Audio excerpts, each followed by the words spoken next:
Gusto ko lang sabihin, no, kasi natackle na rin natin to si Boy Eram last topic, yung ilang shows ago. Pare, he's a decent player. Okay siya. Sa akin, I can say na it's an isolated incident. Hindi ito on a regular basis na he complains, he whines.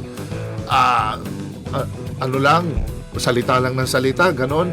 He puts up the numbers, I think. Pero it's a championship atmosphere, pare. There is pressure.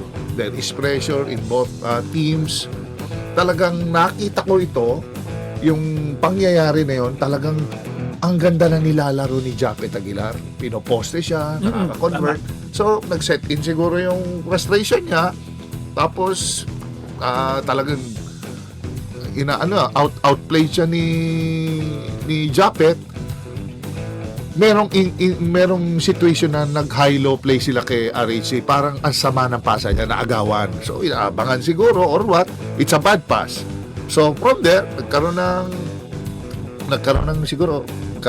nung time out, nagbigay ng instruction si Chot, medyo syempre andun na yung pressure sa coach, sa players and coaches. Sumagot siya ng pabalang, tapos siguro pabalang ang dating nun kasi grabe ang pressure sabay biglang talagang binatol niya yung towel. Talagang si Chot sumabog din at that time. Pero very unusual yung para umalis si Coach Chot doon. Medyo kakaiba yun Hindi ginagawa ni Coach Chot yun Pero expected yun. Pagka sumagot ka kasi sa play, sa coach, medyo na yun. Medyo refueling the fire. Dapat hindi na Kasi nag-error ka naman, just be man up na, akin yun. My mistake. Para makamove on ka na. Pero it's just normal, yung mga ganong situation. Yung miscommunication, breakdown, rotation issues, match-up problems, normal lahat yun. Lalo na pag ganon sa championship atmosphere.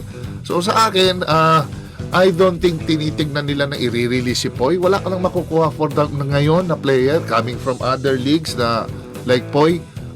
Pero kung medyo it is causing the team nagkakaroon ng problema, ay ibang kwento yon. Pero I'm sure kung ang tanong, nakakalaro ba siya, can he compete, lumalaban siya.